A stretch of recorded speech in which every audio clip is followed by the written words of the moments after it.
Does fame really guarantee a stable life?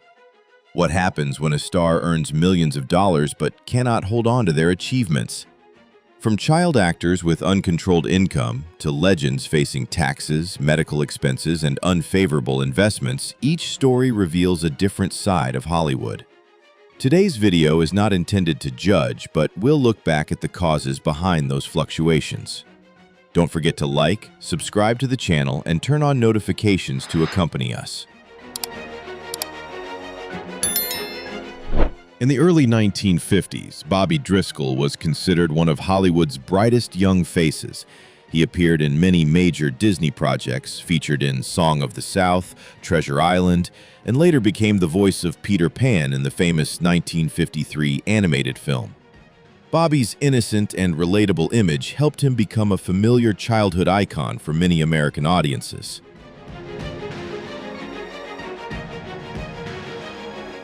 Success coming very early also meant that much of Bobby's life was tied to the studio. As a child, he fit perfectly into the mold that studios were looking for. However, as he entered his teens, Bobby's appearance and voice began to change through natural maturation. These changes led the studio to gradually believe he was no longer suitable for the child roles that had made his name.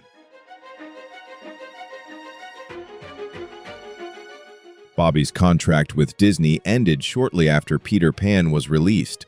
This was a major turning point because the film system at that time did not have many programs to support child actors transitioning into adult roles. Bobby still tried to continue acting, but new opportunities were no longer as stable as before. His past fame was not enough to guarantee him a long-term position in a rapidly changing industry.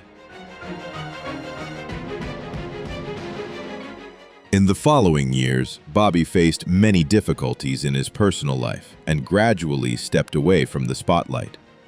He passed away in 1968 at the age of 31. Because he carried no identification papers, his identity was initially unknown, and he was buried in a public grave in New York. It was only some time later that his family learned exactly what had happened. Bobby Driscoll's story is often cited as a classic example of the limitations of the early Hollywood child actor system. He once brought joy to millions of viewers, but did not receive the necessary support when moving into a different stage of his life. Bobby's legacy, therefore, lies not only in his famous films, but also raises questions about the entertainment industry's responsibility toward the young talents they once built up.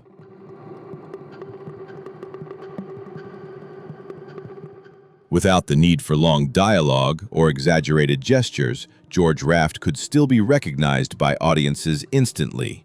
With his cold demeanor, sharp suits, and the habit of flipping a coin in his hand, he became one of the quintessential faces of Hollywood gangster films in the 1930s and 1940s. Roles in Scarface, Each Dawn I Die, and many other works helped him build an unmistakable persona.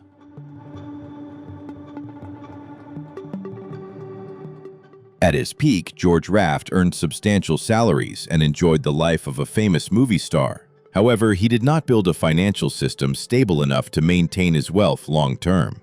A portion of his income was spent on his lifestyle, relationships, and various other expenses, while earnings from acting gradually declined as audience tastes changed.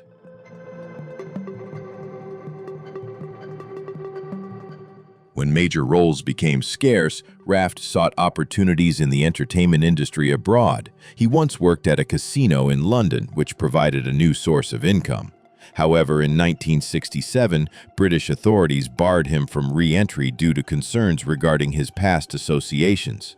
This decision interrupted one of his last significant sources of revenue.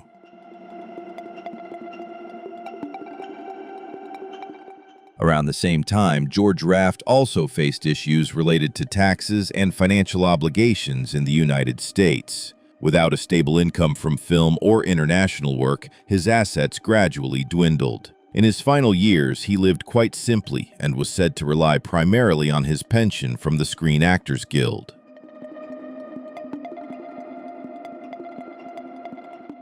George Raft passed away in 1980, but the cinematic image he created has had a lasting influence.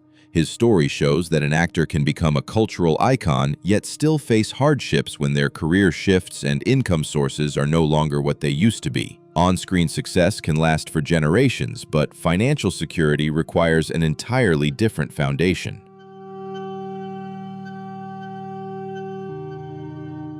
Barbara Payton's career began at a pace that led many to believe she would become one of Hollywood's most prominent actresses. In the late 1940s, she quickly gained attention for her captivating looks and natural presence in front of the camera. Roles alongside major stars helped Barbara enter the group of young faces that studios were particularly interested in.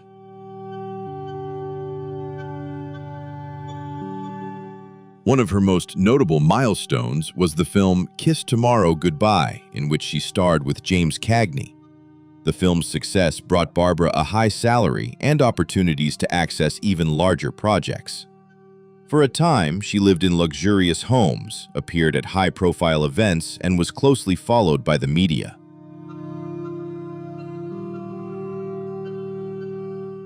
However, the studio system at that time strictly controlled the personal images of actors.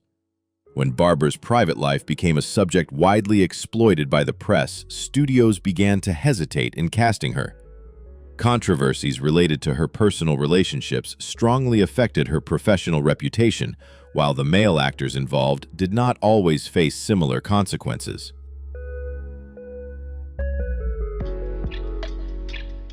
Declining acting opportunities caused Barbara's income to shrink significantly. She worked during a period when actors typically did not receive residual payments from films being re-aired or released in other markets. When major contracts ended, she had no stable source of revenue to replace them. Barbara's life consequently faced increasing difficulties in both finances and health.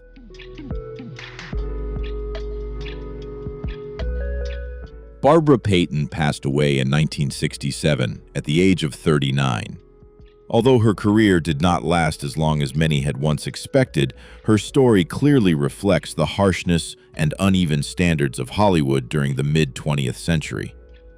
In your opinion, was Barbara Payton's career change primarily due to personal choices or pressure from the studio system at the time?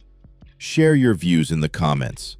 Don't forget to like, subscribe, and turn on notifications to keep following the lesser-known stories behind Hollywood's spotlight. Without possessing a traditionally powerful voice, Billie Holiday could still make a song a very personal story. Her unique phrasing, melodic handling, and emotional delivery helped her become one of the most influential voices in American jazz history. Starting in the 1930s, Billie collaborated with many famous artists and was nicknamed Lady Day by her friend Lester Young.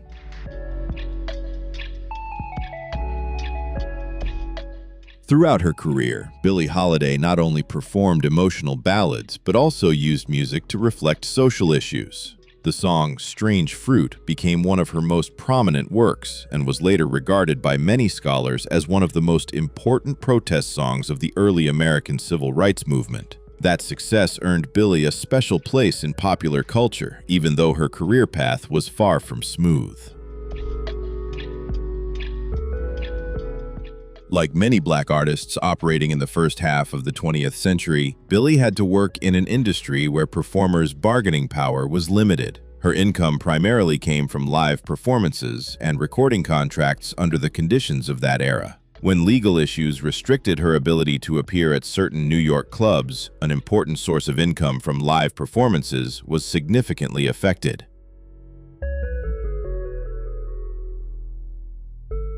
Despite declining health in her final years, Billie continued to work. In 1958, she recorded the album Lady in Satin, a work that showed a changed voice but still featured her distinct emotional delivery. Her final recordings were made for MGM in March 1959. Billie Holiday passed away on July 17 of that year at the age of 44.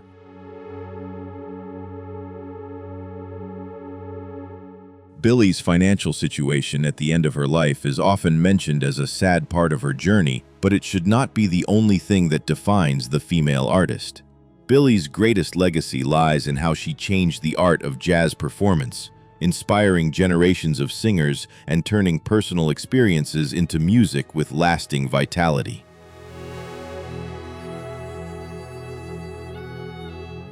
On February 29, 1940, Hattie McDaniel stepped up to accept the Oscar for Best Supporting Actress for her role in Gone with the Wind. She became the first black artist to win an Academy Award.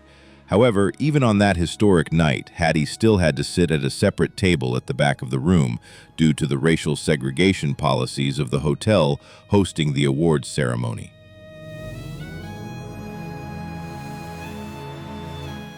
Before coming to cinema, Hattie had experience in music theater and radio. She was recognized as one of the first black artists to sing on American radio, and she participated in hundreds of films throughout her career. Nevertheless, the majority of roles given to her were limited to the familiar archetypes that Hollywood at the time reserved for black actors.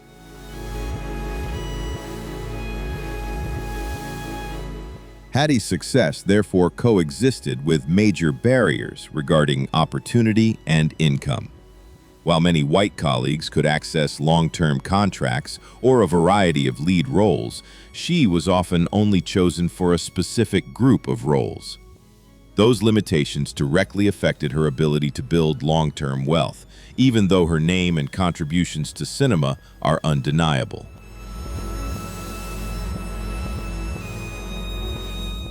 In addition to her artistic work, Hattie also participated in the struggle to protect the right to own and live in her home in Los Angeles. She and her neighbors protested discriminatory housing clauses and won a significant legal victory. This story shows that she was not only a pioneering artist, but also someone who actively protected the rights of the community during a period full of barriers. Hattie McDaniel passed away in 1952 at the age of 57. She left her Oscar to Howard University with the hope of inspiring young artists, although the original artifact was later lost. In 2023, the Academy presented the school with a replacement version to honor her legacy. Hattie's achievement thus lies not just in an award, but in the fact that she opened a door that many subsequent generations continue to walk through.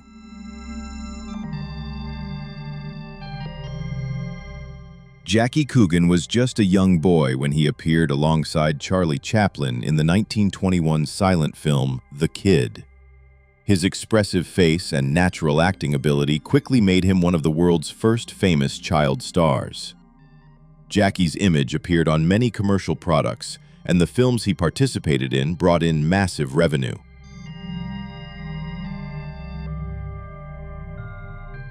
As an adult, Jackie believed that the income earned during his childhood had been managed and saved for the future by his family. But after requesting access to that money, he discovered that most of the assets were not as expected. Under California law at the time, parents had the right to control the income of their minor children, which caused Jackie many difficulties when trying to reclaim his own assets.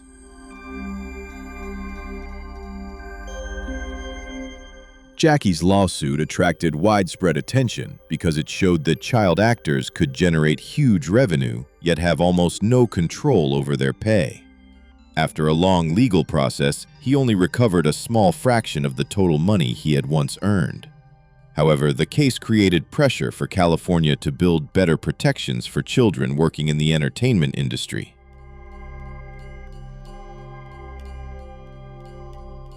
The regulations were later commonly referred to as the Coogan Law.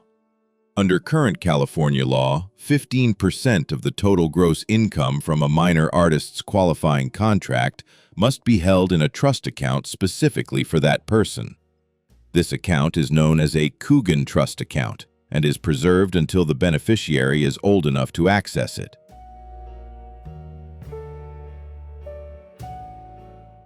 Jackie Coogan later continued his acting career and was remembered by another generation of audiences as Uncle Fester in the television series The Addams Family. His life shows that a difficult period can still lead to positive changes for those who follow. Jackie's name is not just tied to his roles, but has become a symbol for the financial protection rights of young artists.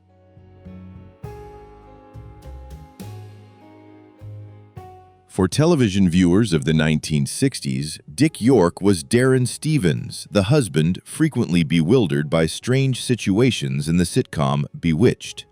His natural acting and ability to handle physical comedy helped him create a great chemistry with Elizabeth Montgomery.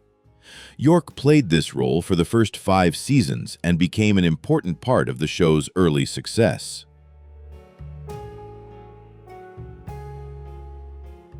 Few people know that before becoming famous with Bewitched, Dick York had spent many years active in radio, stage, film, and television. He began performing at a young age, appearing on Broadway and featuring in films like Inherit the Wind and They Came to Cordura. It was during the making of They Came to Cordura that he suffered a back injury that affected his health long-term.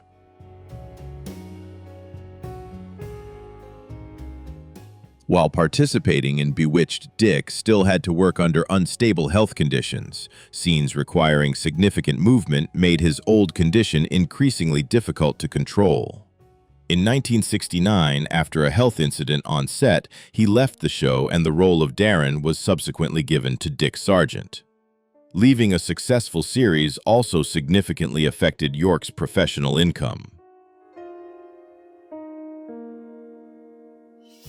After a long period of limited public appearances, York returned to acting in some small projects in the early 1980s. However, health continued to limit his ability to work regularly. In his final years, instead of focusing entirely on personal hardships, York founded the organization Acting for Life to support the homeless and families in need of help.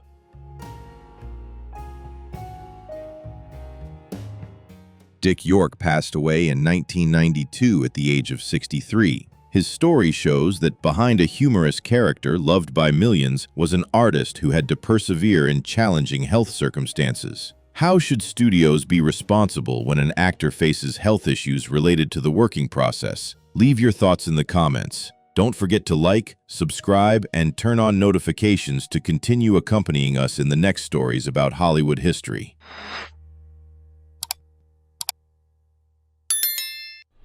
For many years, Red Fox's laughter was associated with one of the most memorable sitcoms on American television. The role of Fred G. Sanford in Sanford & Son not only made him a widely recognized star, but also contributed to expanding opportunities for black artists on the small screen. His straightforward, energetic comedic style and natural improvisational ability helped Foxx leave a unique mark in television history.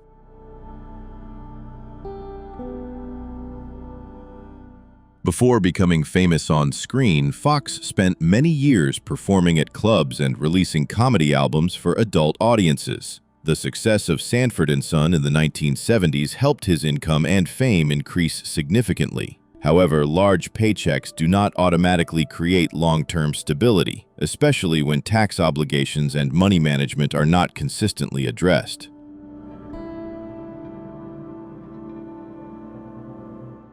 By the late 1980s, Red Fox faced unpaid taxes along with accumulated interest and penalties. In 1989, federal tax authorities seized some assets at his home to settle outstanding obligations. The event drew attention because it showed that even an artist who once earned a significant income could fall into a cash-strapped situation when debts persisted over many years. Despite his financial hurdles, Foxx continued to seek work opportunities. In 1991, he returned to television with the sitcom The Royal Family, starring alongside Della Reese. During a rehearsal for the show, he suffered a health emergency and passed away at the age of 68. Eddie Murphy, an artist influenced by Foxx's comedic style, later assisted with the funeral expenses.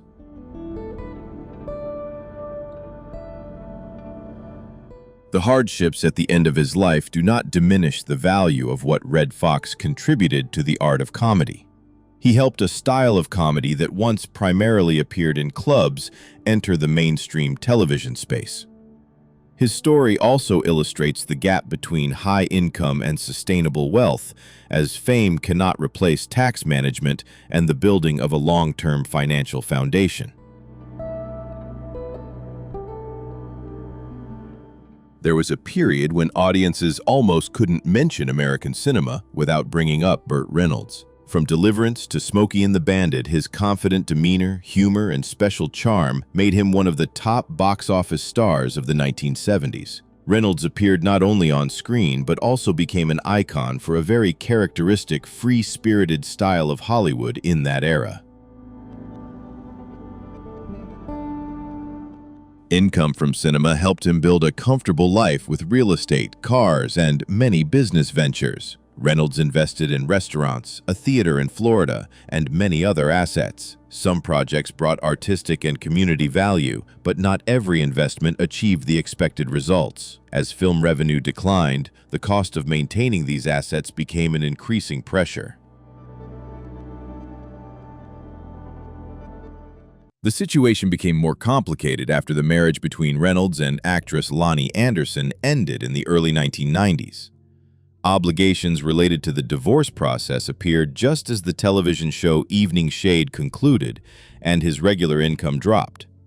The combination of unfavorable investments, personal expenses, and financial obligations led Reynolds to file for Chapter 11 bankruptcy protection in December 1996. Bankruptcy did not mean the end of Reynolds' career. Just a year later, his role in Boogie Nights earned him a Golden Globe and an Oscar nomination. He continued to participate in film, television, and acting instruction. In 2014, when the sale of a portion of his personal memorabilia led the media to suggest he was struggling again, Reynolds stated he was not completely broke and explained that the decision was also related to storage space and a long-standing business dispute.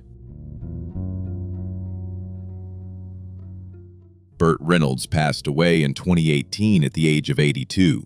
His financial journey was not a straight line from wealth to total loss, but a series of ups and downs, including investment debt bankruptcy and memorable comebacks. That makes Reynolds' story more thought-provoking. A difficult phase can change a star's wealth, but it doesn't necessarily erase the ability to start over or the value of an entire career.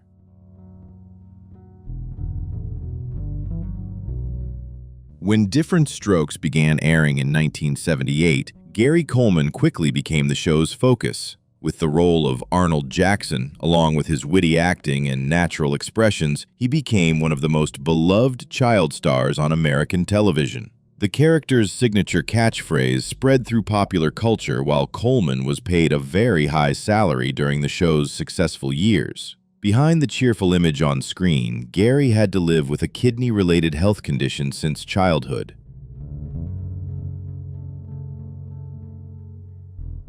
He underwent 2 kidney transplants and needed regular treatment throughout most of his life.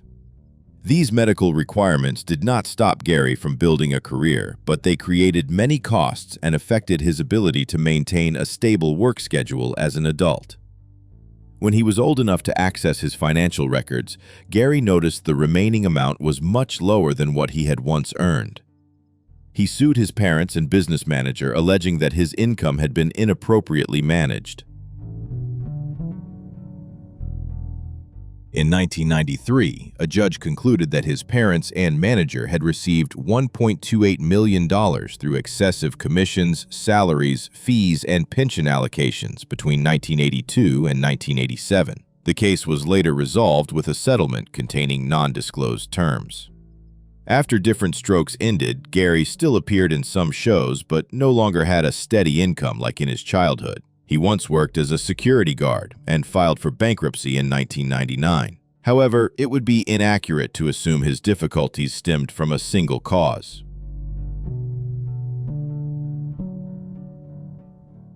The change in his career, the long legal process, health costs, and limitations in how child actor income was managed all contributed to those circumstances. Gary Coleman passed away in 2010 at the age of 42 after an accident leading to an intracranial hemorrhage. Although his adult life had many trials, the image of Arnold Jackson is still remembered by many generations of audiences.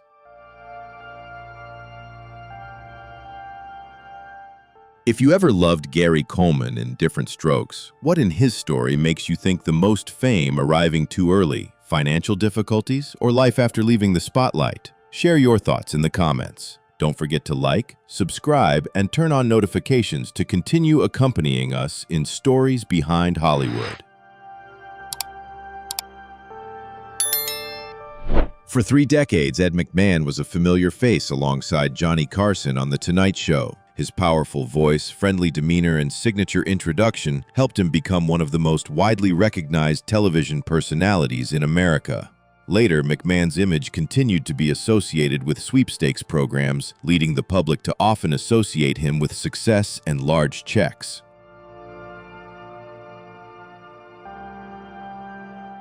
Thanks to a long career in television advertising and entertainment, McMahon once had a significant income. However, most of his wealth was not in the form of available cash, but was tied up in real estate and investments. When his income was stable, this arrangement didn't create too much pressure, but later declining health and a volatile real estate market made the situation more difficult to control.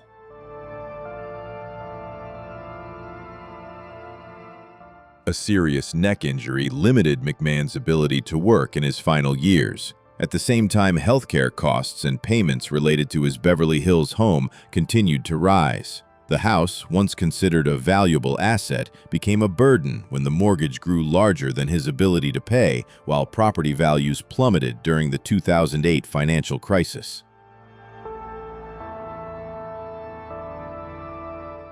In 2008, McMahon publicly admitted that he was at risk of losing his home because he could not meet his financial obligations.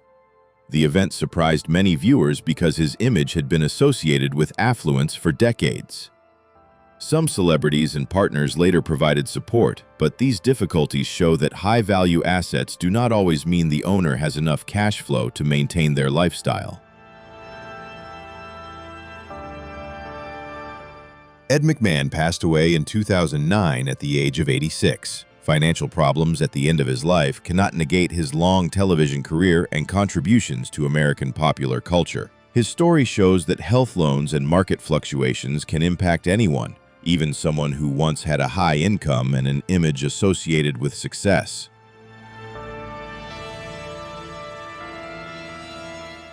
With just a few minutes of appearance on screen, Marlon Brando could completely change how an audience viewed a character. From A Streetcar Named Desire and On the Waterfront to The Godfather, he was evaluated as one of the most deeply influential actors of 20th century cinema. His natural acting ability and way of expressing inner life inspired many generations of artists later. At his peak, Brando had huge bargaining power with studios.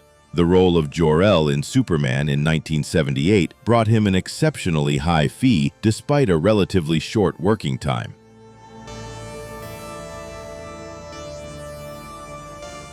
Such contracts showed Brando's rare position in Hollywood, while helping him accumulate significant wealth over decades of artistic activity. However, Brando's life also came with many large expenses. He bought an island in French Polynesia, maintained multiple properties, and frequently supported relatives, friends, and staff. Loans, living costs, and complex asset management put increasing pressure on his cash flow, especially as the number of film projects decreased.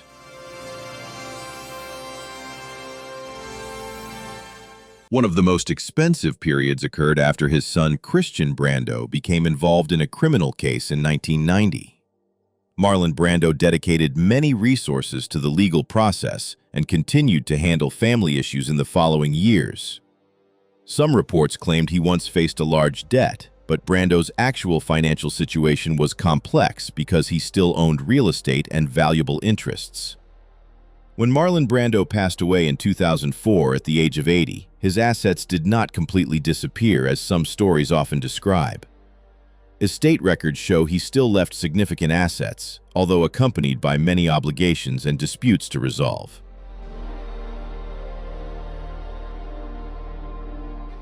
Looking back at these journeys, what is notable is not just the money they once earned or lost. More important are the issues regarding child actor rights, income management, health insurance, and the instability of the entertainment industry. Some cases even helped push for legal changes to protect subsequent generations of artists. What do you take away from today's stories? Share below in the comments. Don't forget to like, subscribe, and turn on notifications so you don't miss new videos.